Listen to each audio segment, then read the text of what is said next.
glad to see everybody here today. Hope everybody's doing well. This is the second part of our little lawn care, turf care series that I'm trying to do once a week. Last week we kind of covered choosing a grass and identifying grasses, what we currently have, kind of some basic management techniques, things like that. So basically today we're going to go to the next step, which is soil testing and fertilization. We talked a little bit about fertilization last week, kind of some of the basics of kind of what the grass needs, but of what each species kind of needs as far as a general recommendation or a general application of fertilizer. But today we're going to kind of look a little bit further into fertilizer itself and kind of some of the number associated on a fertilizer bag, what those mean, how we can convert from one to the other, depending on what's available to us to use. So today's going to be a little bit shorter probably than last week, but it's going to be practical information. So if anybody would like to get a copy of this presentation for just to have later on, just let us know, and we'll be happy. I'll be happy to get it to you in a PDF format or however works best for y'all. So fertilization is a very important part, but you know, as I mentioned last week, we can soil test is very important also, because we can tell you what your grass needs, what each species or variety of grass needs, but we can't really know what you already have there available. So that's why soil testing is such an important process and such an important step in the management. There, you know, if we were just to go out and apply what the grass needs every time without regard to what we already have in the soil available, we could probably run into some toxicity issues with over application of various nutrients, or just wasting money, bad economic sense, if you will. So it's good to know, you know, with the price of fertilizers these days, it's not uncommon for a bag of fertilizer to run you $15, $20. So if you can spend $8 and save even just a half a bag of fertilizer, you just paid for that entire, you know, you just paid for that soil test. So we need to know what each particular crop needs. And in this case, it is going to be our turf grass. They've done this through years of research by university research extension places, research stations, and just basically from just learning by doing. Farmers alike have also basically put into this system as well. So just throughout the years, we've learned what each particular crop needs. What we don't know is what your soil already has available to the plants. So we determine this by implementing a soil test. And basically what we recommend is the difference between those differences between what you have and what the crop needs, what's already there. So some things that we need to look at as far as how to obtain a soil test and how to obtain a sample. You can use either just clean shovel, clean bucket, those kind of things, or a lot of our extension offices, your county office probably has a soil sample tool, soil sample probe to make this a little bit easier. Usually check it out for free at the office. Just have to sign a little paperwork, how to contact information, things like that, just so we can track it down if needed be. But you do want a clean bucket. You don't want an old rusted pail that can basically, or old rusty coffee can that can skew your results. So we want to get a representation of the entire area to be tested.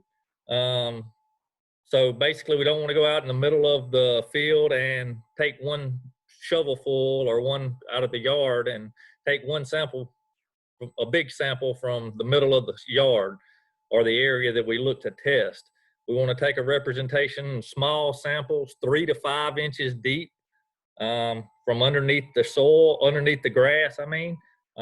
So basically take multiple small samples, combine those together to make one large sample to be sent off.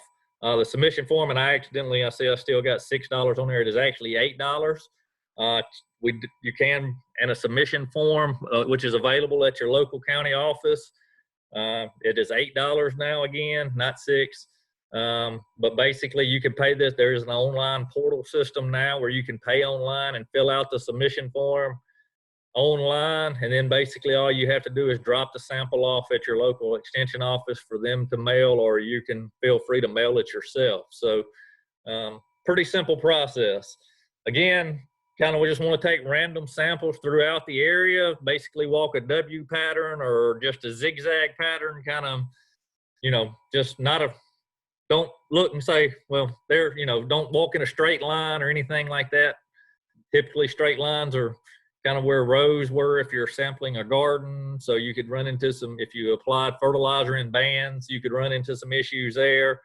So you want to collect 15 to 20 small samples, combine those together and make that larger sample your entire sample. And we need about a pint of soil to test. And your soil test is only as good as the sample submitted. So, you know, like I said, if you go out there and take one shovel full from one area and that happened to be where a fertilizer bag spilled, and you're going to come back with results that that show that.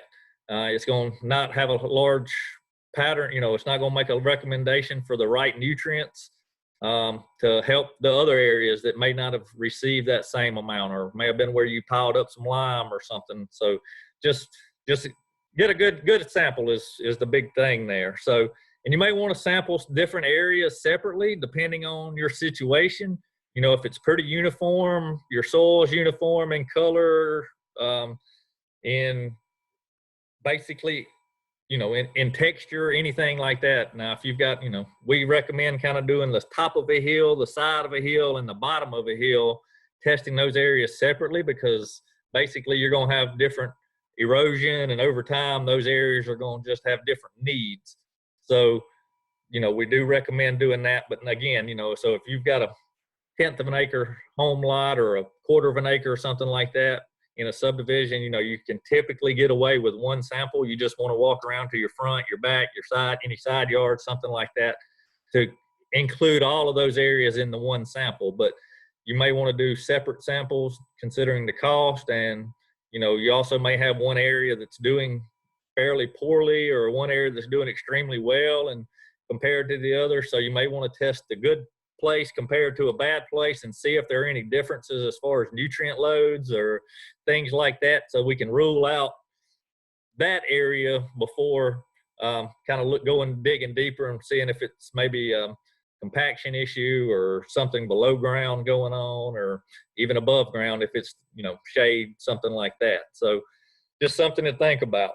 When you do collect your sample, break up any clods or lumps, remove all the organic material. So we don't want just, you know, we're not trying to get a bunch of leaves and stems and roots and that kind of stuff. So if it is moist, wet ground like it is today, if you're trying to collect a sample on a day like today, set it out on some newspaper outside, let it air dry. Don't try to put it in the oven and try to cook the moisture out of it. Just let it air dry for a day or two. It's amazing. Just spread it out, and it's amazing how quick it'll dry out. Even though you say your yard may not drain good, but once you get that sample out of there, it'll dry out pretty well. And then also make sure you identify and label your samples if you're doing multiple. Draw a sketch to kind of give yourself something to remember where the samples came from or what area the sample dictates, you know, wherever, you know, what it represents.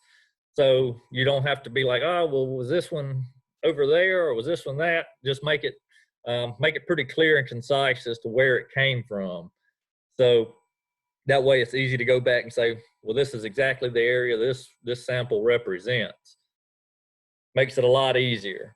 So after we submit a sample, we'll be getting the results back typically within about 2 to 3 weeks. It's a little bit longer maybe now. I'm still seeing kind of about 3 weeks. So samples have lengthened out as far as getting returns, dealing with everything going on now with the basically reduced employees at the lab actually doing the work because of the social distancing and the things like that, just trying to do our part. So just be patient. If you've sent one in recently, it's still pretty quick. So just be patient with us.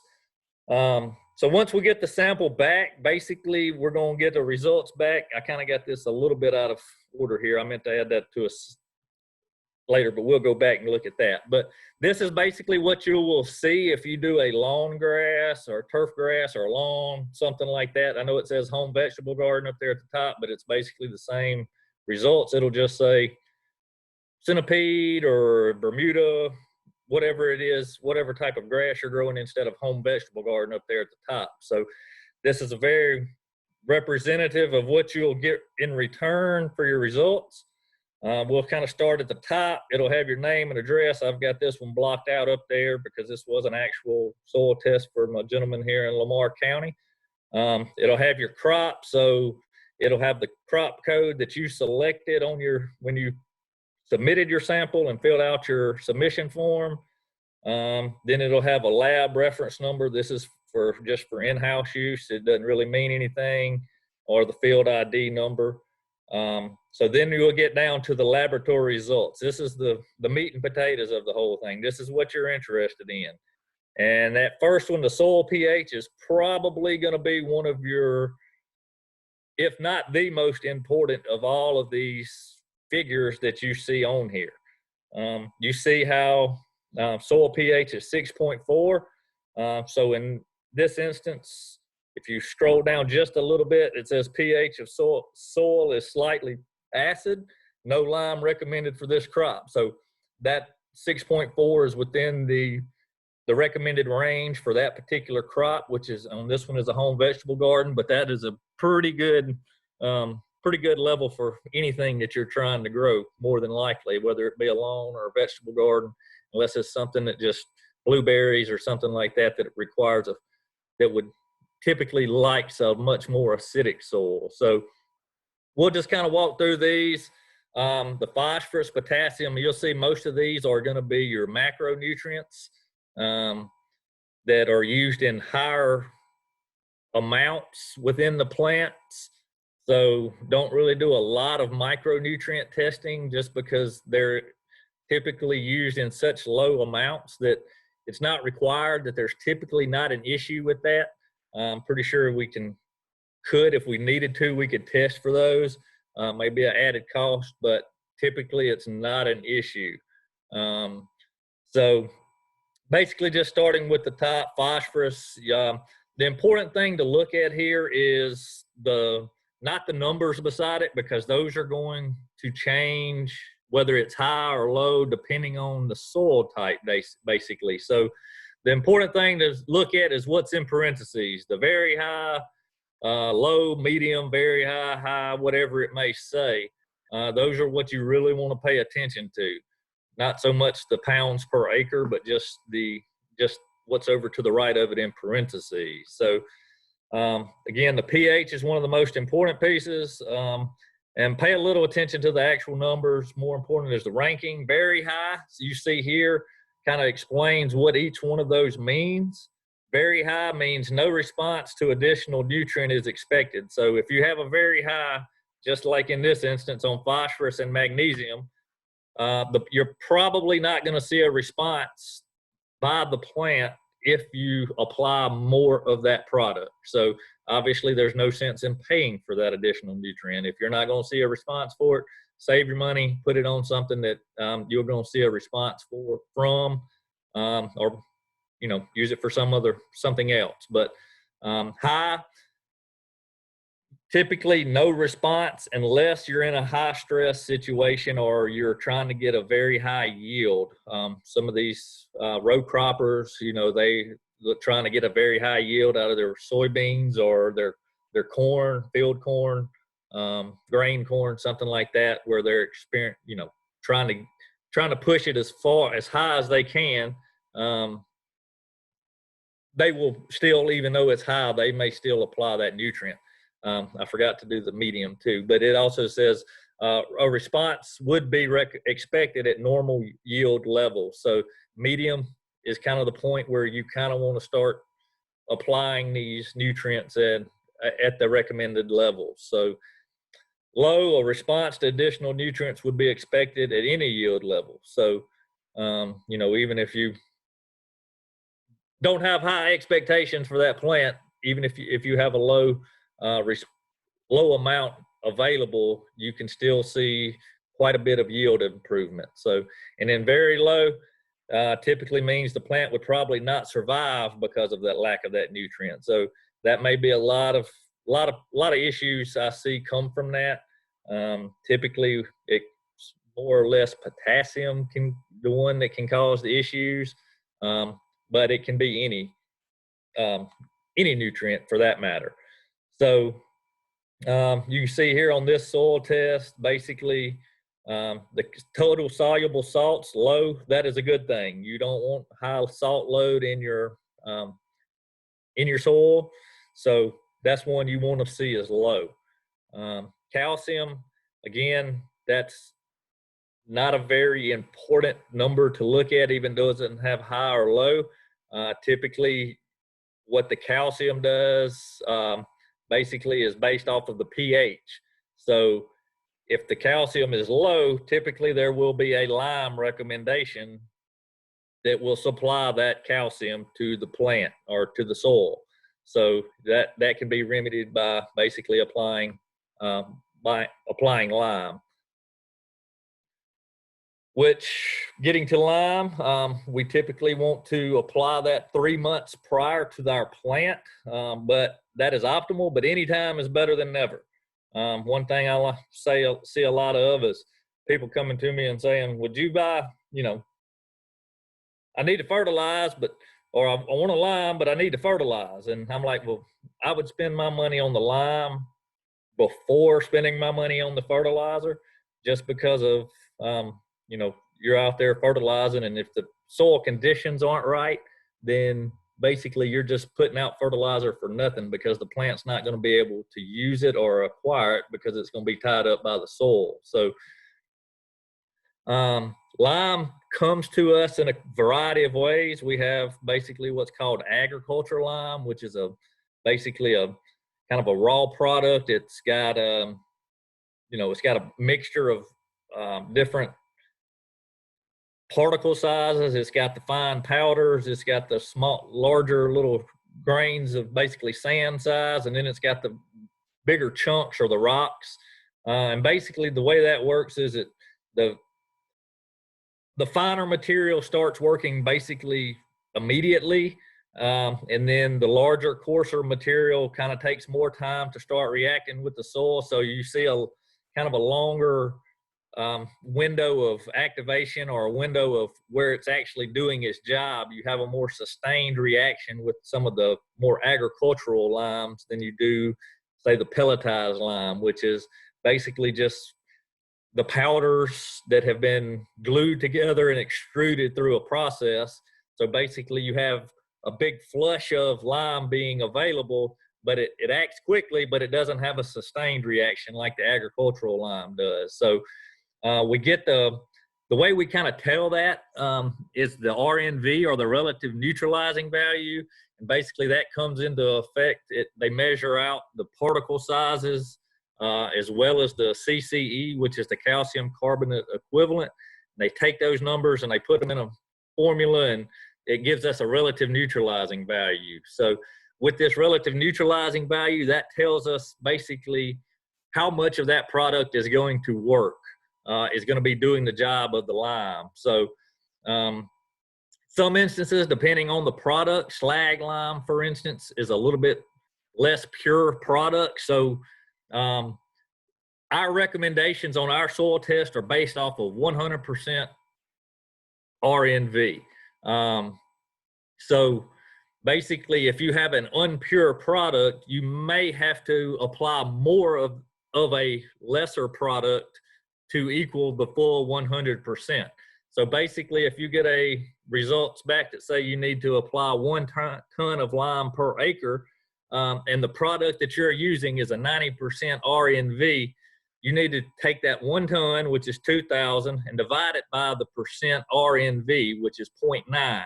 And that tells you need to apply 2,222 pounds of that material, of that particular material, to equal 1 ton of 100% R&V material. So hopefully that kind of makes sense to everybody. It's just kind of like a fertilizer product where you have to make up those impurities and kind of balance everything out to where it comes up to be the right amount. So if you were to apply 1 ton of that product, you're not real of the 90%, you're not truly getting the full amount that that they're recommending. So basically, and this R&V can be is given on the bag, or it can be acquired if you're buying liming materials from an agricultural store, a farm and garden store in bulk. And the agricultural lime, it's typically has to be tested. Any liming material, they should have those reports available for you to view and for you to have before purchasing, so you can do some figuring on how much exactly you need. So then after that, we get down past the soil test results indicate no lime recommended for this particular crop. We get down to the actual fertilizer recommendations. And this is based off of what the crop needs minus what you have in your soil available. So this is going to be different for each one. So these numbers may not be exactly what you're seeing, where pre-plant it says 3.0 pounds of 3400 and 5 pounds of 0060. And then of course, obviously we won't have a side dress in our yard, but they will have an approximate date. April the 15th is an approximate date for your first fertilizer application, and it'll have specific dates that they recommend. Now those dates can be kind of just used as guidelines. It don't have to be on April the 15th, but those are the typical times that they like to see are usually good times to apply fertilizer. So when we look at fertilizer, when we go to the fertilizer or go to the farm and garden store to purchase fertilizer, there's some numbers on that bag. A lot of us are maybe familiar with them. Some of us may not be. But those numbers represent N, P, and K. So nitrogen, phosphorus, and potassium, or in that order always, is what those numbers represent. So, and those numbers are expressed as percentages. So if you go and purchase a triple 13 fertilizer, which is very common, triple 17, these balanced fertilizers are pretty common. Triple 8, triple 10, those things. So that particular example, that bag has 13% nitrogen, 13% phosphate, and 13% potash. So if we were to purchase a 50-pound bag of that, we're basically buying 13% of 50, so 6.5 pounds of nitrogen in that bag, 6.5 pounds of phosphate in that bag, and 6.5 pounds of potash in that bag. So basically we're looking at, we have 19.5 pounds of actual nutrient in a 50-pound bag. The other 30.5 pounds is basically just a filler material. So it's what those nutrients are attached to, whether it be a type of clay or a sulfur material, whatever it may be that producer or that company has attached those nutrients to make it easier for you to spread evenly and consistently. So a lot of times those can be, the fillers will change depending on the manufacturer and what's available, and obviously, what's kind of dictated market-wise. But so we need to always remember these are expressed in percentages. That's extremely important. So you're not getting, not getting construed as to what those mean. So, so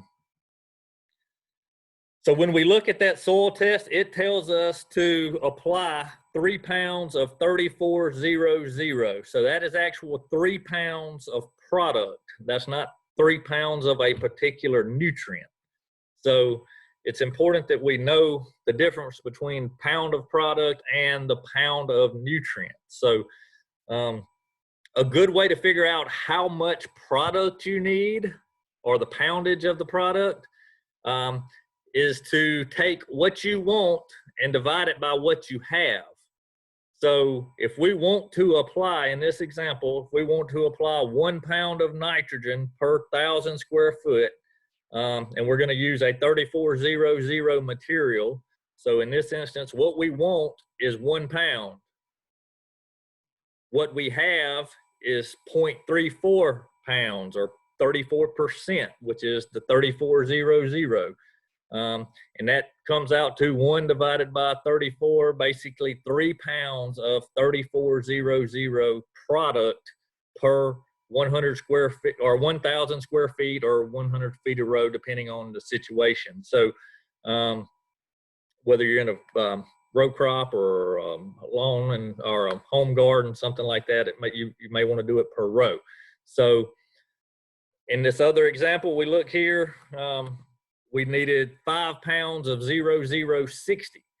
So basically in that example, this is calling for 3 pounds. If you were to multiply 5 times 0.6, it is calling for 3 pounds of potash or potassium per 1,000 square feet. So in this instance, if we want to apply 60 pounds of potash per acre, this one's on a per acre basis, you want to use a 0060, which is a muriate of potash product. You take what you want divided by what you have. You want 60 pounds, and you have 60%.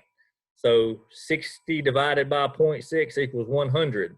So you need to apply 100 pounds of the 0060 muriate of potash product per acre.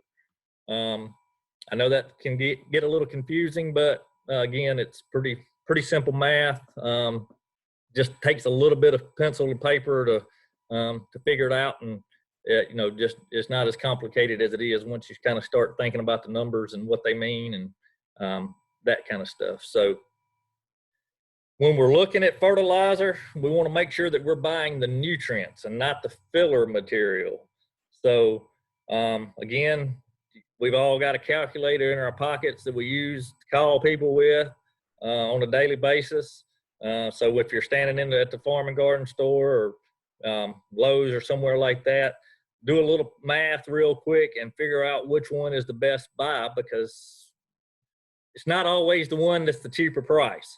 So in this example, we have 2 bags of fertilizer. One is a 2000 at $4 per bag, and one is a 50-pound bag of 1000 at $3 per bag. So we do a little bit of math. We got 50 pounds of the product at a 20% nitrogen. So that particular bag contains 10 pounds of nitrogen. If we were to divide the $4 total price divided by the 10, we're paying 40 cents per pound of nitrogen. So 40 cents per pound of actual nutrient. In the second example, we've got basically 5 pounds of nitrogen, which is the 50-pound bag times the 10% nitrogen. And we're paying 60 cents per pound of nitrogen in that case. So even though it's $1 per bag cheaper, you're still getting less nutrients per value, for your value, I guess you could say. You're paying more for less, or paying less and getting a lot less. So it's not always the same as far as basically trying to save $1. You're end up going to be spending a little bit more money because you're going to have to apply more of that product to give you the same amount of nutrients. There was one thing I wanted to hit on. I can't really remember what it was though. Also, I'll think about it here in a second, but down below where the fertilizer recommendation is, you'll see some comments. Those are always very good to read. Very practical information. It may have some information regarding lime, basically if you need to split the application, or if a different formulation is acceptable, something like that, how to figure out how much you need. So based off of that, after we figure up how much we need, and you can do this at any time, basically. So just say, for instance, we do not have 3400 available to us in this particular instance, but we do have a 2000 available to us. So basically what we need to do is we need to figure out what their recommendation is. Basically, based off of these numbers, if we take the 3 pounds of 3400, we multiply that out, 0.34 times the 3, that's telling us we need to basically apply 1 pound of nitrogen. So then we know what we want. We want the 1.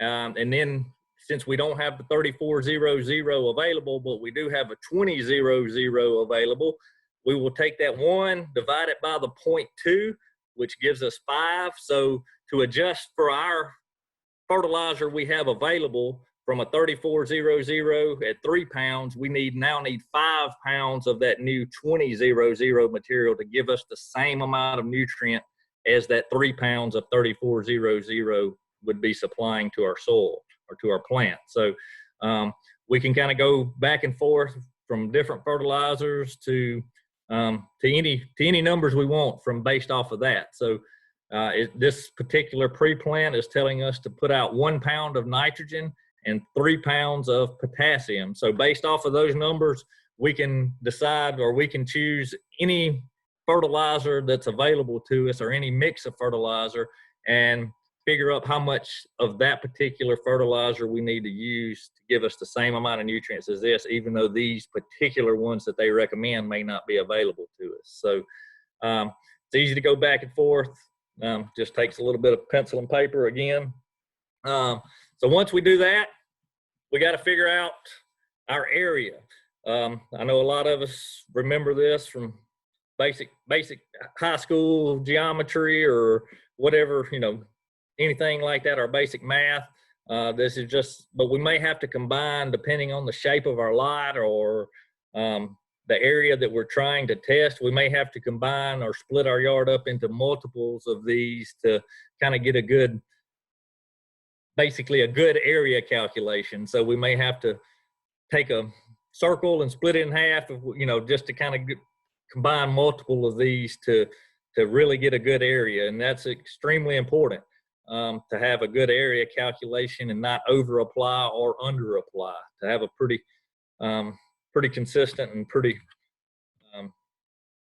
basically a relative of.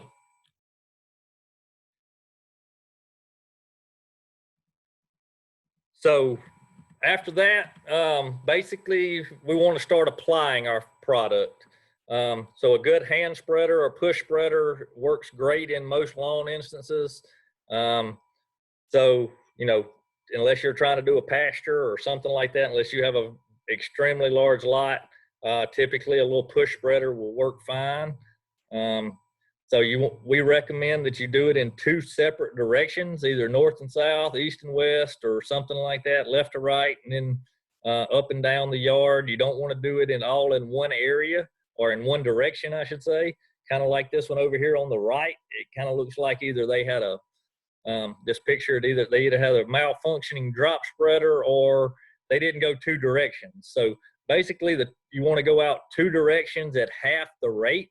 So in our instance where we wanted to put out 3 pounds of 3400, we would do 1.5 pounds of that product going left to right, and then come back and do another 1.5 pounds per 1,000 square feet going up and down the yard. So basically what that does, that eliminates the possibility of some areas getting double and some areas receiving 0.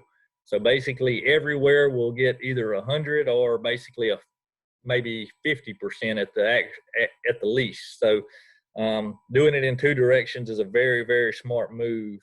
And it may take just a little bit longer, but you won't have results that look like that over there on your far right when you get done. Now that may be kind of neat, and may be able to play some tic-tac-toe out in the yard or something like that if you were to do it correctly, I guess, but do it purposefully. But that's really not what I don't think any of us want our yard to look like. So that's basically a rundown of what I had for today. I know I kind of ran through that, but this is a very important step, very important part of the process in lawn management. Being able to interpret your soil test results and being able to go back and forth. Now, obviously, we will be happy to do this for you.